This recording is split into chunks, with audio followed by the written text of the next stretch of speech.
What is up, everybody? I hope you guys are having a wonderful Saturday evening. Um, Purposely started late. I had to do, and I did have to do actually, and I really planned poorly. I did two online auditions, and so yeah, I'm getting started a little bit slower than I wanted to. See, I kept on getting distracted. I don't know what the hell's going on tonight. Anyways, yeah, I had two auditions that I had to read for, and I wasn't prepared. I thought they were like a week apart. So I'm keeping my fingers crossed, man. You know, every opportunity is a bigger opportunity to something next. So, anyways, last night I know this story pretty well. I only recorded it 5 times, and each time I fudged up. I don't know what the fudge was wrong with it last night, why it kept on fudging up on me like that, but my God. I'm like, it's a really interesting case, though. One of the best cases that he's covered, honestly. It really, really is. And I'm talking about Mike O from that chapter. To all you haters out there, you don't bother me none. Okay? Just know that. I'm still going to give you a thumbs up if you leave me a remark. I do not care. It does not bother me at all. As I told one hater, look at the body of work of almost every YouTube content creator or even Mr. Beast reacts. And you will see that there's so many stories just told differently, from Mr. Ballin to Mike to, you know, Coffee House Crimes to all these guys. You know, they just tell in their own way. And I'm interested to see Olivia Wilde, who I also had a huge crush on. I couldn't believe she married, now they're divorced, at John Sudeikis. I know he's funny as heck. But yeah, she just made a movie about incels. And I don't know if it has anything to do with the Supreme Gentleman. I can't stand that dude. Oh my God. Anyways, this story is actually pretty crazy. So let's hop right into it. Oh, let me make sure. There we go.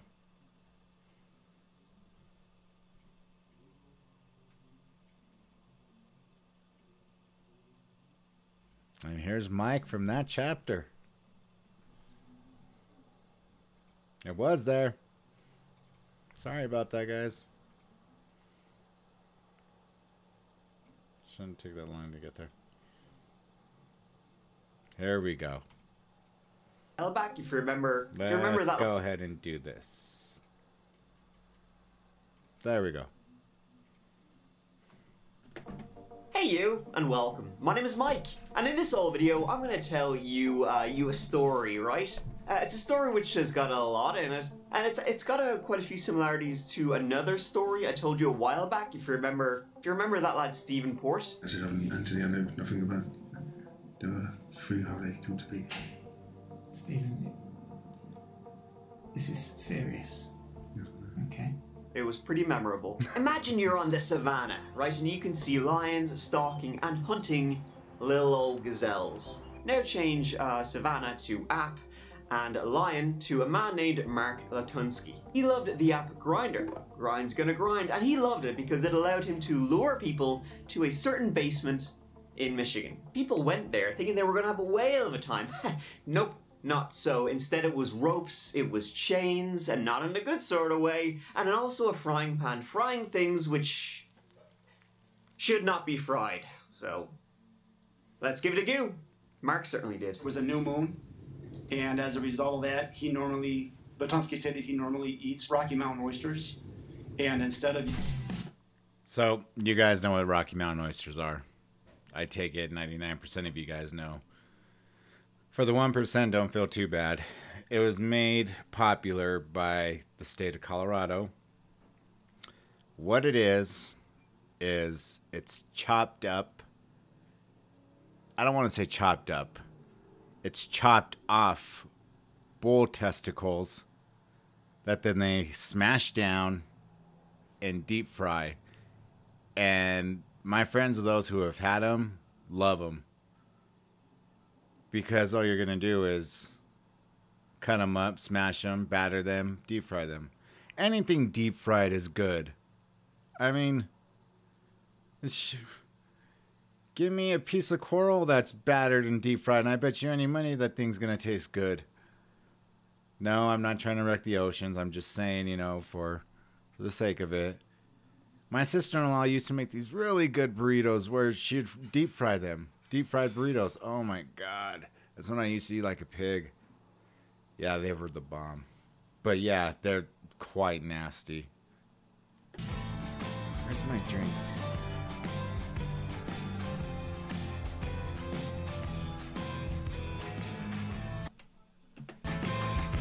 So Swartz Creek, Michigan is where we are firing the starting pistol, for want of a better word. We haven't been to Michigan in a while, actually, have we?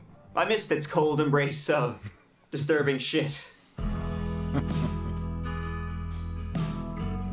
Swartz Creek lies just outside the city of Flint, Michigan, a little over an hour northwest of Detroit.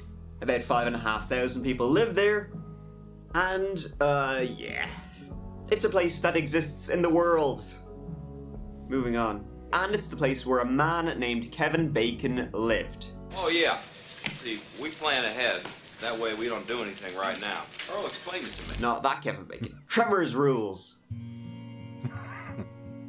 Our Kevin Bacon was 25 years old, born in 1994 and a native of the area, attending Swartz Creek High School and then the University of Michigan Flint to study applied psychology. However, what Kevin Richard Bacon really loved was the old mop shop. He was mad into being a hairdresser. Poor guy He had graduated from Sharp's Hair Academy in Grand Blanc, a nearby city. And during those days, in 2019, he was working at Uniquely You salon in Swartz Creek. He was close with his parents, Carl and Pamela, with his sister Jennifer, and he had a hell of a lot of friends. He had a hell of a lot of cats and a dog. He was said to be a really funny, charming, quirky guy. His friends would always say he was, very supportive of them and their endeavors. He was always there for them. He was your biggest cheerleader, but he was also a shoulder to cry on. He just made everybody feel welcome. Though he did have his own issues with self-harm and body image. Kevin, he wasn't the biggest fan of Swartz Creek. He wanted to get out and go to the big smoke. He felt a bit of FOMO, living in a small town when the action was really going on in the city. And so he was studying, he was working, and he was dreaming of eventually moving to Chicago. That was the plan anyway. So all those good things make, what happened in December 2019 all the worse. No shit. Christmas Eve is when this case begins. That cold as shit winter evening, below freezing, Kevin Bacon was off to meet a man. He'd been on Grindr, the gay dating app, and what he wanted for Christmas was, well, He had been working that day at the hair salon, which was across from his home, and after work he had done his mother and his sister's hair for the holiday. But after that, according to a Rolling Stone article, they were supposed to have a big family dinner. But someone Kevin didn't want to see, didn't want to interact with, no idea who, was coming over, and so he decided to skip it. What's funny is I love how they blow them up at first, like, oh, he's a type of guy that, shoulder to cry on, and, just a stand-up guy, and, would do everything for everyone, and, oh, he didn't want to be around his own family on Christmas Eve because he didn't want to see someone. I know that's not Mike's fault, that's just, he's just quoting from the Rolling Stones, but that's just, it already means that he's probably a pain in the ass to get along with. And so because somebody probably either speaks their mind, I don't know, I'm just guessing, because it could go both ways. Maybe he is legitimately getting picked on by some one of his relatives, calling him homosexual, slurs and all this stuff. Or maybe he's just one of those guys that's kind of a prick and just didn't want to be around somebody because of their own personal beliefs. Who knows? But I just found that to be funny when I heard that. He lived with his good friend Michelle, and so after work he went back to his home. He busted out the app, see if there was any lads around who was hanging down. And he found someone, one Olikos Kai Lucas. Butchered that. As I said, Kevin was going places, but he had his own mental health issues too, depression troubles. And so getting out there and meeting new people, that was an escape for him. And so he got into his car in the early evening of the 24th of December. He told his roommate he'd be back later that night. So he popped into his car and he drove off. Drove off, never to be heard from, quite simply, again. At about 6:20 p.m., so a little over an hour after he left, Kevin switched his phone. He switched his phone off, which was quite unusual for him. You know, going to meet strangers like this, you know, you might want to keep your phone handy. You never know what kind of weirdos are out there. But it was really the next day, when he was a no-show for Christmas family breakfast, that the true fear began.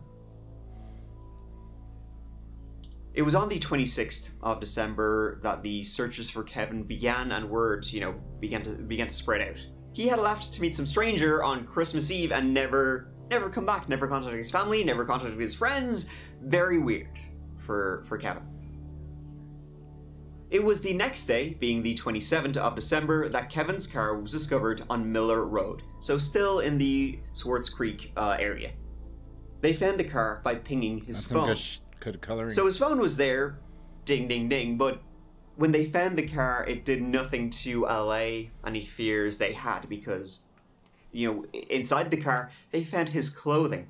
Now, Kevin didn't bring a spare, a spare change of clothing with him, so if his clothing was there, he was either naked or somebody had dressed him. Inside was his phone, his wallet, his ID, his cash, his everything. So his phone was there, and it was still logged into all the apps it had been, you know, as your phone does. And so from there, the police could trace, you know, the final messages sent, which would be to one Alikas Kai Lucas. If they'd known his real name, though, they would have found a number of police reports on him. Him being Mark Latunski.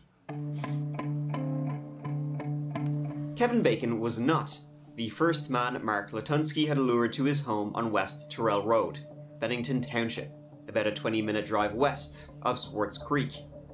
On the 10th of October 2018, so we're talking about 2.5 months before, Kevin Bacon disappeared, a 48-year-old man named James Carlson called 911.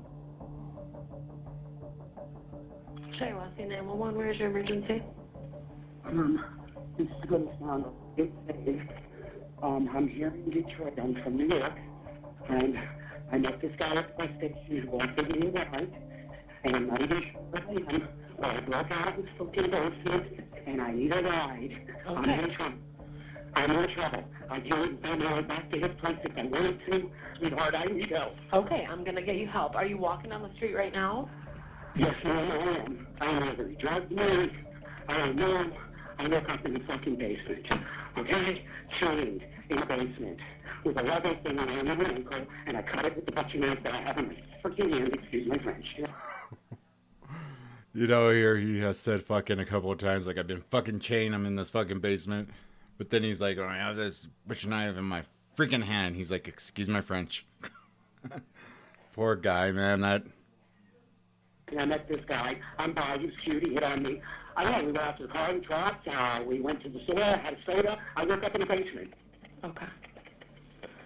He obviously drugged me. Do you know what his name was? No. No?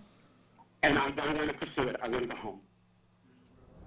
He had traveled from New York to Michigan via bus, apparently specifically for some BDSM action with the boys. He must have been really desperate, though, for it, if he traveled all the way from New York City to the middle of bumfuck Michigan via bus.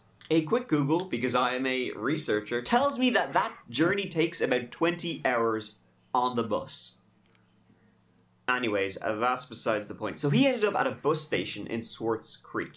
Now, Mark Latunski was married. His husband's name, Jamie Arnold. And so this James Carlson had met Jamie Arnold online. Or, likely, someone claiming to be him. Mark, he picked James up, and James fell asleep in the car. And then he woke up, tied up, in Mark's dank, dirty basement. He managed to cut the straps loose with a butcher knife.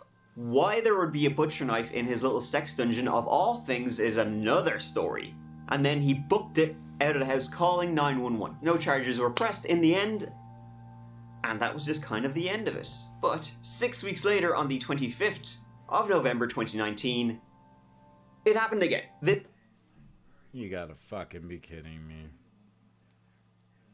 I don't know if YouTube's banned us from saying it yet, but look at Jeffrey Dahmer. None of those cops gave a shit because they were all homosexuals. 6 weeks after the fact that he does this once, and then he's doing it again.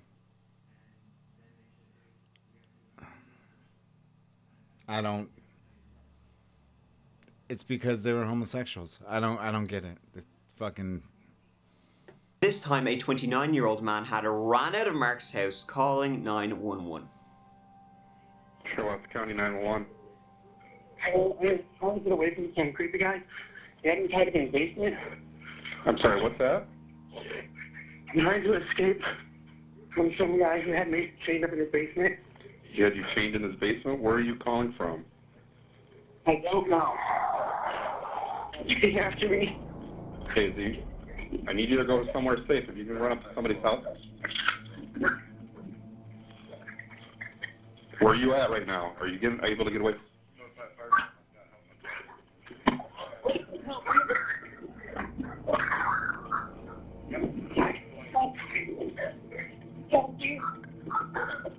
Help me. The police were able to track his location, from his phone, and he ran out of the house wearing nothing but a leather kilt. As you do. And he said Mark, he was chasing him. He ran to a nearby house asking the people living there to give him an address to tell the police.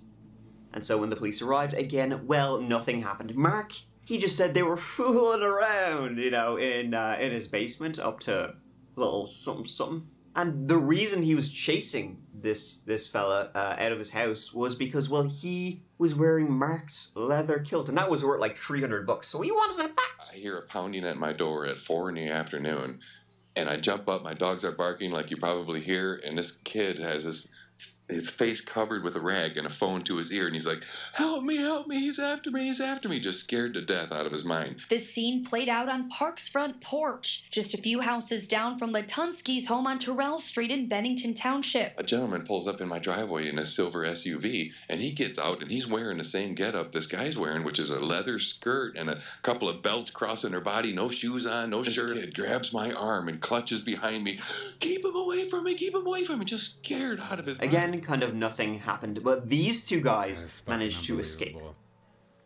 Kevin Bacon did not. This would obviously be heavily criticized later, as in maybe if these guys weren't gay, the police would have looked at Mark Latunski a little bit harder. Amen to that.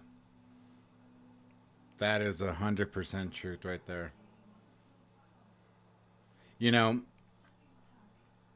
don't want to cause any controversy or hate or anything. This was just kind of like my opinion. But during this summer, was it this summer or last? I can't recall. But when that little beautiful girl had a domestic dispute with that Gabby Patel had that little domestic dispute with that Brian Laundrie guy. I mean, I had never seen news coverage nationally that widespread. I mean, at the end of the year, I know they do, these certain, not awards, but like, what was, some of the hottest trending topics of 2022. And I believe that happened 2022. If I may be wrong, guys, I don't know. Like this year is just kind of flown by, but it didn't bother me because,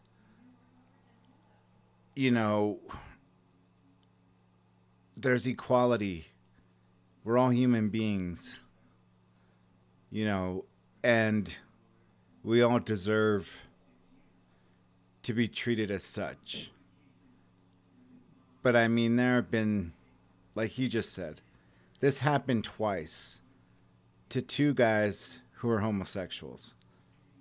That probably didn't even make the local news, obviously, because the cops didn't even fucking I mean, isn't that kidnapping and like holding somebody against their will? I don't know if that's a separate charge from kidnapping.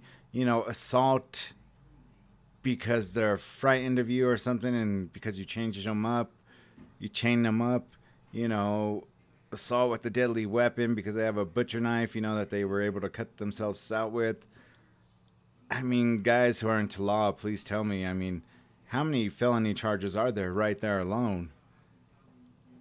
And what I didn't understand about that Gabby Patel, of course she was in my prayers, and I was hoping that her and her family would find peace and that she would be found alive, and unfortunately that just wasn't the case, and that's so...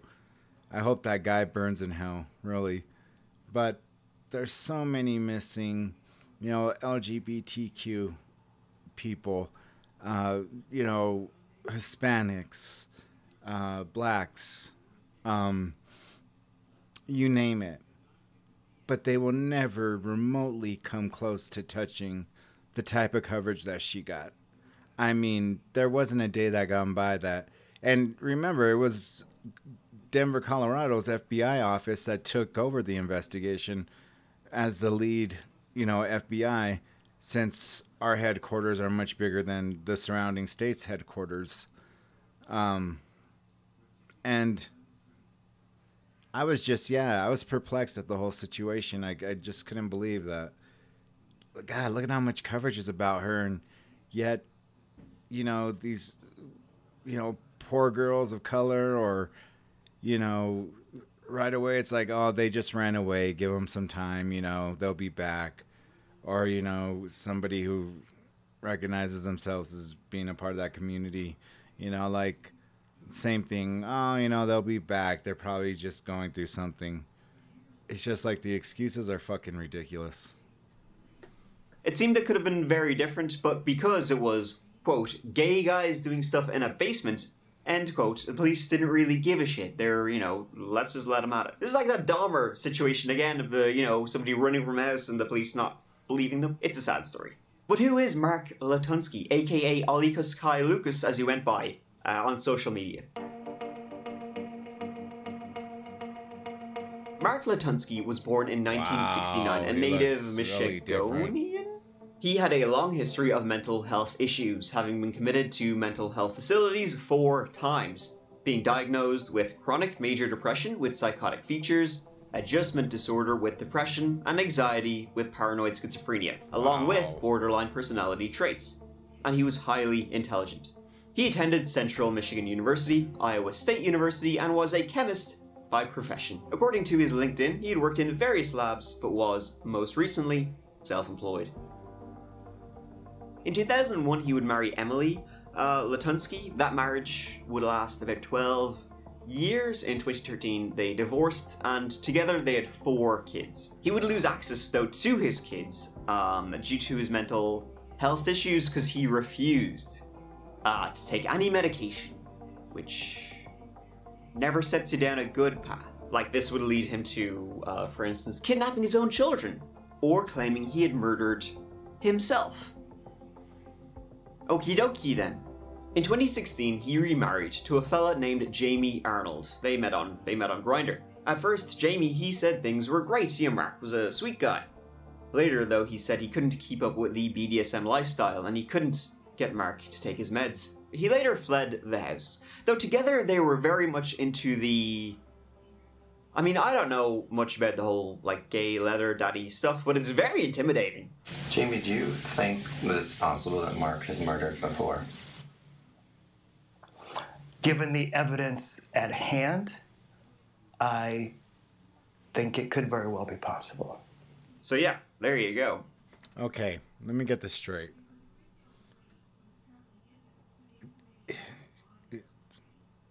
Murder before what? Before the young man that his name happens to be Kevin Bacon? I mean, wouldn't he be complicit in any of the other cases since he's his spouse? I mean, he would clearly be in the household, and he clearly knows that he's a killer. He's just not coming right up and saying like, oh yeah, for sure, hell yeah, he is definitely a killer. Because how is that going to look for him? I don't know. I'm already just... The police were later able to track missing Kevin to Mark's home via the messages they found on Kevin's phone, arriving there late on the 27th of December. They rocked up and Mark opened the door. He said, "How are you, lads? Come on in." You know, he introduced himself to the police, Mark did, as Wilk Olikos Vilkus, you know, and then later said his name was Thomas Edgar Hill and that he had changed his name to Mark Latunski for his own protection. He seemed cool, calm, and collected when the police arrived, and he happily was like, "Here, listen, knock yourselves out, have a go around the place, you know, work away." And then they went into the basement.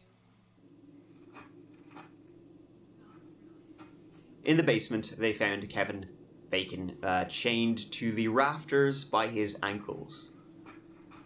He was completely naked, and he was long gone. So Mark, he had stabbed Kevin in the back. He had slit his throat, leaving him to bleed out. And then he had cut off his nuts and fried and ate Kevin Bacon's testicles. He then had planned to use Kevin's blood and his bones to fertilize his plants and use his muscles to make jerky. He had even ordered a dehydrator for it. He wasn't going to let any of them go to waste, I'll give him that. The investigation into the murder of 25-year-old Kevin Bacon continues after it was revealed that 50-year-old Mark Latunski, whom Bacon had met through a dating app, was charged with his death and mutilation. At this time, Michigan State Police say Latunski is the only suspect. Mark was arrested and charged with the murder of Kevin Bacon and also mutilation of a dead body. My name is Edgar Thomas Hill. Mark would later say Kevin had told him he wanted to die. He asked Mark to stab him in the spine so that he wouldn't feel a thing. But that didn't quite work out, so Mark then slit his throat, and then he used a pulley system to hang him by his ankles to allow him to, quote, expire quicker.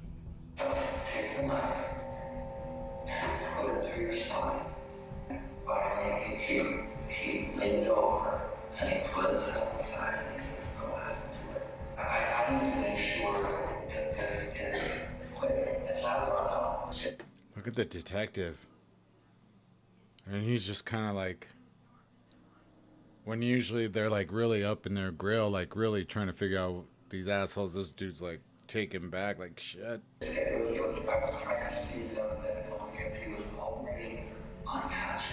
Attorney Doug Corrin from the Public Defender's Office told Fox 2 that this is not a murder case, and he requested that the court add a count of assisted suicide. However, the court declined. Toxicology reports showed an antidepressant in Bacon's bloodstream. Latunski's public defender Douglas Corwin says Latunski was assisting Bacon in committing suicide. There was evidence, which the court said wasn't relevant, but there was also evidence on the record of duloxetine, what is an antidepressant. Latunski told Detective Moore a similar story. However, text messages between the two show Kevin Bacon wanted Latunski to keep him safe after their hookup. Kevin Bacon agrees to meet up with Mark Latunski, but expresses concerns that after the sexual interaction that he will be safe at all times. He said Kevin Bacon was his hero, you know, for doing all of this, for willingly sacrificing himself. He went upstairs, he saw that, in his words, it was a new moon, and as a result of that, Latunski stated he normally eats Rocky Mountain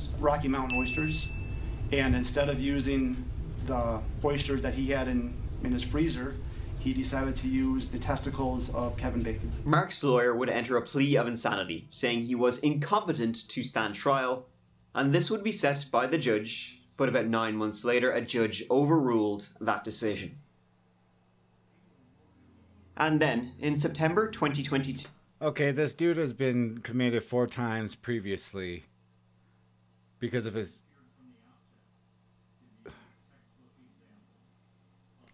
You know what, that just reminds me. I'm going to play something for you guys real quick, so bear with me here. Now from one sick fuck to another, and now to another. This has just got me shaking my head right here. Because he probably makes more sense than what the fucking judge, and excuse my language, so that pisses me off, but more sense than what the judge just said. This is John Wayne Gacy. You've heard the experts say it about Jeffrey Dahmer. Gacy dislikes the comparison. What do I think of Jeffrey Dahmer? I don't know the man personally, but I'll tell you this. That's a good example as to why insanity doesn't belong in the courtroom. Because if Jeffrey Dahmer doesn't meet the requirements for insanity, then I'd hate like hell to run into the guy that does.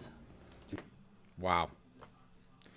If Jeffrey Dahmer doesn't reach the court's quote-unquote standard for insanity, then like hell he'd want to run into the man that does. This dude deserved the fucking insanity plea. And why the judge took it off the table, all that does is gonna make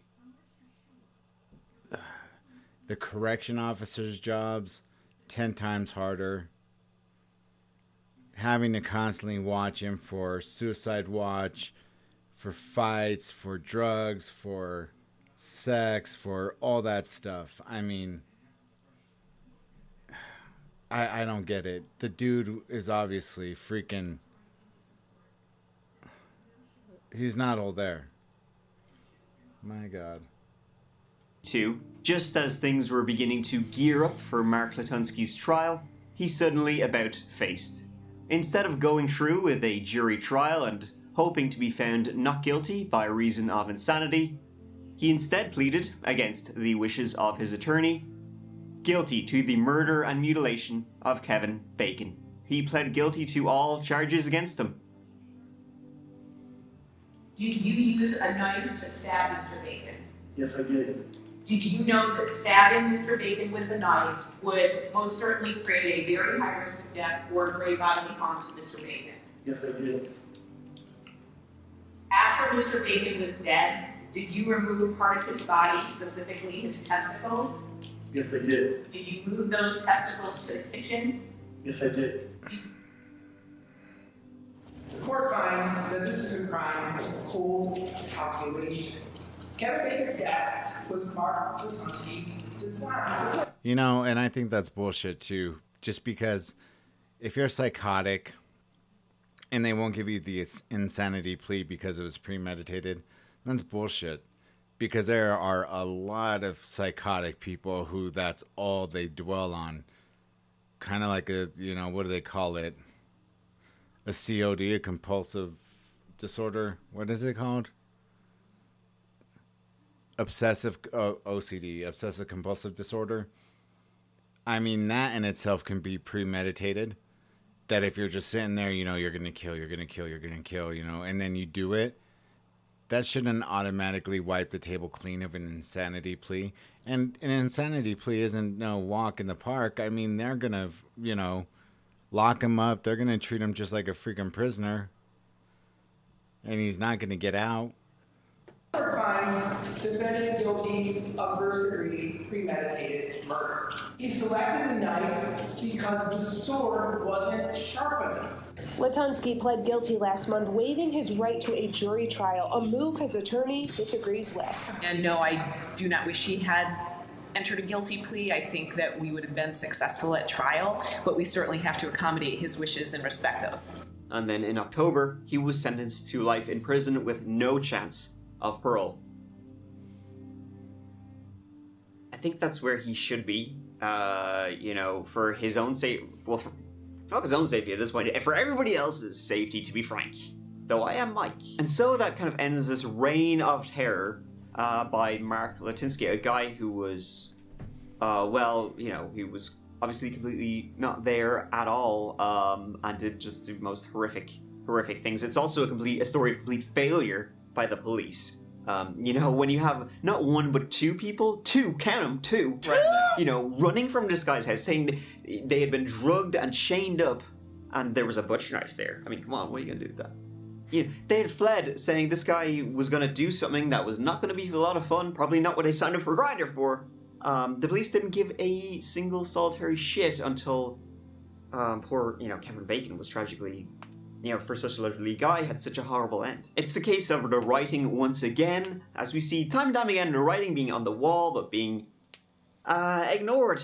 You know, police just not really wanting to get involved, even though it's their fucking job. At least Mark is where he deserves to be, he should be. Amen. And I think I'll leave the final quote of this video with good old, you know, the other Kevin Bacon, because I completely agree when he said, "Fuck yeah!" Thank you so much for watching. I really appreciate you taking the time to watch this old video with me. I hope you found it interesting, at least. I sure did, and I'm actually kind of sick right now, so I don't know if that's noticeable or not. I don't know. But here, listen, go on. I'll see you as always real soon in the next old video, which will be like in a couple of days, so look forward to that. But until then, take care, because I love you. Mike out. Another great video by Mike. Like I said, always go over there, go show him some love. Donate if you can. The dude is just, yeah. He kills it. I just can't believe how unfair. It just, yeah, that bothers me. Well, anyways, guys. Like I said, I recorded that several times last night. It kept on fudging up on me. So hopefully this one will go through. But thank you guys for watching. I will be back here shortly. So, peace.